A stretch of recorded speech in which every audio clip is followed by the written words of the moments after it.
Hi guys, അപ്പോൾ എല്ലാവർക്കും നമ്മുടെ പുതിയ വീഡിയോയിലേക്ക് സ്വാഗതം. 4-5 സുഹൃത്തുക്കളാൽ കൊല ചെയ്യപ്പെട്ട ഷഹബാസിന് ശരിക്കും നീതി കിട്ടിയോ? നിങ്ങൾ ചിന്തിച്ചു നോക്കൂ. എന്താണ്, ഒരു എക്സാം എഴുതി ഒരു തുണ്ട് ഒളിപ്പിച്ച് നോക്കിയാൽ, അല്ലെങ്കിൽ മറ്റുള്ളവരെ എഴുതുന്നത് നോക്കിയാൽ അത് പിടിക്കപ്പെട്ടാൽ ഡീബാർ ചെയ്ത് എത്രയോ വർഷം എക്സാം എഴുതാൻ സമ്മതിപ്പിക്കാതെ, അല്ലെങ്കിൽ ജീവിതകാലം മുഴുവൻ ഡീബാർ ചെയ്യപ്പെടുന്ന വിദ്യാഭ്യാസ വകുപ്പുള്ള ഈ നാട്ടിലെ ഒരു പാവപ്പെട്ട ഷഹബാസ് എന്ന് പറയുന്ന ഒരു പാവം സഹോദരനെ കൊല ചെയ്തിട്ട് അവനെ ഈ ലോകത്ത് നിന്നും വിട പറയിപ്പിച്ച 4 കൊലക്കുറ്റം ചെയ്ത അവരെ എക്സാം എഴുതാൻ സമ്മതിപ്പിച്ചിരിക്കുന്നു. അതും VIP പരിഗണന പോലെ പോലീസുകാർ പുറത്ത് അവൻക്ക് എസ്കോർട്ട് നിന്ന്, സെക്യൂരിറ്റി നിന്ന് ഒരു പ്രത്യേക റൂമിൽ ഇത്രയും വലിയ സൗകര്യത്തിൽ എക്സാം എഴുതാൻ സമ്മതിപ്പിച്ചിരിക്കുന്നു നമ്മുടെ സർക്കാർ, അല്ലെങ്കിൽ നമ്മുടെ നിയമവ്യവസ്ഥ, അല്ലെങ്കിൽ നമ്മുടെ വിദ്യാഭ്യാസ വകുപ്പ്. പ്രിയപ്പെട്ട ശിവൻകുട്ടി എന്ന് പറയുന്ന വിദ്യാഭ്യാസ മന്ത്രി, താങ്കൾക്ക് ഉളുപ്പില്ലേ? കുറച്ചെങ്കിലും പൊതുബോധം വേണ്ടേ നമ്മുടെ നിയമവ്യവസ്ഥക്ക്, അല്ലെങ്കിൽ നമ്മുടെ അധികാരികൾക്ക്? എന്താണ് നാളെ അല്ലെങ്കിൽ ഇപ്പോൾ മറ്റുള്ളവർക്ക് ഈ ഒരു കാര്യം നൽകുന്ന ഒരു സൂചന എന്താണ്?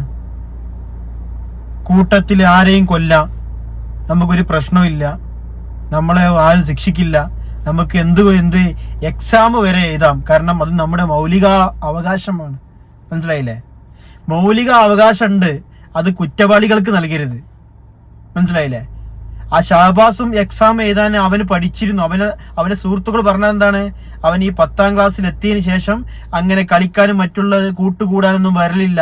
10ാം ക്ലാസ് ആയതുകൊണ്ട് അവൻ ട്യൂഷനും വീട്ടിൽ തന്നെയാണ്. എന്താണ്, അവൻക്ക് SLC പാസ്സാവണം. കാരണം സ്റ്റുഡൻസിനോട് അധ്യാപകർ പറഞ്ഞത് എന്താ, ഈ 10ാം ക്ലാസ് എന്ന് പറയുന്നത് നമ്മുടെ ഒരു ടേണിംഗ് പോയിന്റ് ആണ്.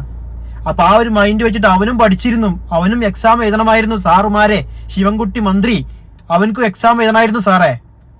ആ ഒരു സാധു പയ്യനെയാണ് ഈ 4 പേര് നിങ്ങൾ സപ്പോർട്ട് ചെയ്ത് എക്സാം എഴുതിപ്പിച്ച ഈ 4 പേര് ചേർന്ന് മണ്ണിനടിയിലാക്കിയത്. ഇതിനാരും ഉത്തരം പറയും? അതെങ്ങനല്ലേ? പൊതുമുതല്, നിയമസഭന്റെ ഉള്ളിലുള്ള പൊതുമുതല് നശിപ്പിച്ച പോലുള്ള ആളുകളാണല്ലോ തലപ്പത്തും മറ്റുള്ള സ്ഥലത്തൊക്കെ ഇരിക്കണത്. പിന്നെ ആരോട് പറയാന്? നാഥനില്ലാപ്പട നായിപ്പടാന്ന് പറയില്ലേ, ആ ലെവലായിട്ടുണ്ട്.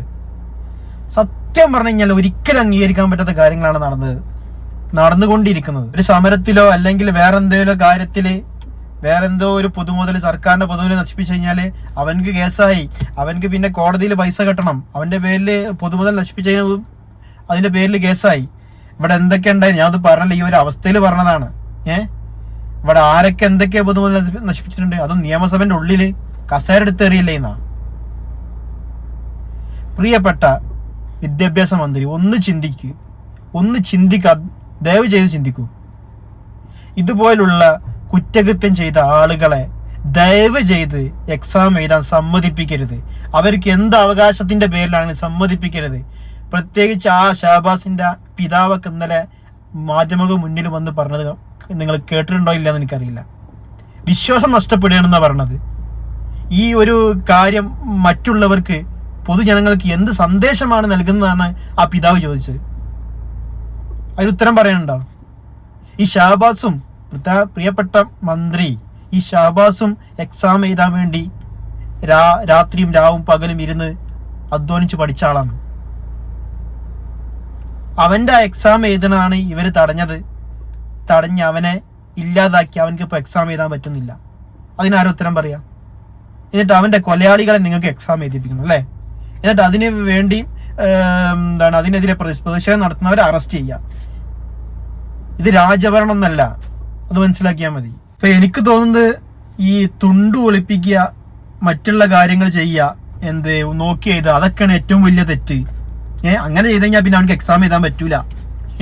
കൊലപാതകം, അതായത് ഒരു കൂട്ടത്തില് ഒരുത്തനാണ്ട് തീർക്കുക, ആ വക പരിപാടിയൊക്കെ ചെയ്ത് കഴിഞ്ഞാല് നമ്മുടെ നിയമവ്യവസ്ഥയിൽ വലിയ പ്രശ്നമൊന്നുമില്ല. അവനക്ക് എക്സാം ഒക്കെ എഴുതാ. മനസ്സിലായില്ലേ?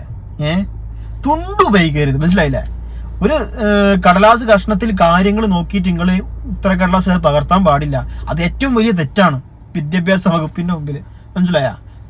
ഒരു കുറ്റാരോപിതൻ അല്ലെങ്കിൽ ഏകദേശം കുറ്റം ചെയ്ത് തെളിഞ്ഞവൻക്കൊക്കെ എക്സാം എഴുതാം. അതും വെറുതെ അല്ല കേട്ടോ, VIP പരിഗണന കിട്ടും. കാരണം കേരള പോലീസിന്റെ കാക്കി കുപ്പായം അണിഞ്ഞവർ പുറത്ത് നിൽക്കും.